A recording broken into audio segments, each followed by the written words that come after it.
అయితే కృష్ణనగర్‌లా అంటే కృష్ణనగర్‌లో ఉండేవాళ్ళు ప్రతి ఒక్కళ్ళు కష్టపడతారు. అవును. అంటే వాళ్ళ బతుకులు అంటే ఫస్ట్ అంటే ఇప్పుడున్న పెద్ద పెద్ద స్టేజ్‌లో ఉన్నోళ్ళు గూడా ఆడ నుంచి వచ్చిన వాళ్ళే. అవునవునవును. ఇప్పుడు ఫస్ట్ సినిమా ఈ ఇండస్ట్రీ, ఫోక్ ఇండస్ట్రీ గాని ఏ ఇండస్ట్రీ అయినా ఫస్ట్ ఉండేది కృష్ణనగరే. అవును. కృష్ణనగర్‌లోనే వాళ్ళ జర్నీ స్టార్ట్ అయితది. అవునవును. సో, అంటే కృష్ణనగర్‌లో ఉన్నప్పుడు మీరు అంటే తినడానికి గూడా కష్టమైతే మీరు ఆకలికి తట్టుకోలేరు. అవును. సో, అంటే అప్పుడు ఈ కడపన్న కోసం కోసేసుకుంటే ఆ! బావుంటదన్నట్టు నేను ఒక దగ్గర అవునవును. ఎక్కడో మీరు విన్నా. అవునన్నా. అవును. సో, ఆ స్టోరీ ఏందసలు?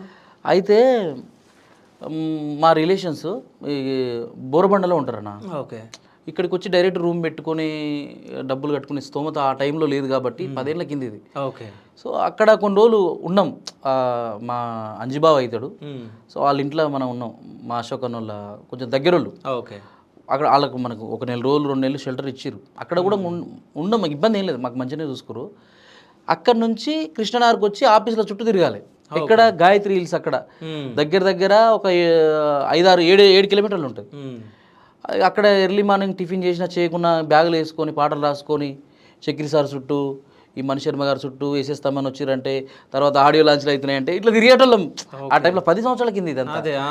అప్పుడు ఏంటంటే అప్పటికి నేను అంటే ఆకలి అయితే భరించలేను. హ్మ్. ఏదో ఒకటి తినేయాలన్న ఇది ఉంటుంది. ఓకే.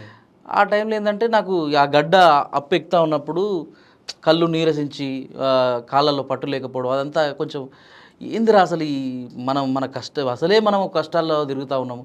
ఈ ఆకలేందిరా బాబు అసలు అసలు ఈ కడుపు అనేది ఎందుకుందిరా బాబు ఈ కడుపు లేకుంటే భలే ఉండు కదా జస్ట్ వాటర్తోనే ఉంటే మంచిగా ఉండు కదా అన్న రోజులు ఉన్నాయి. అంటే అట్లుంటే మంచిగా ఉండేమో ఊకే అంటే ఆకలి ఇప్పుడు ప్రతి జీవి ఆకలి గురించే పోరాడుతూ ఉంటుంది.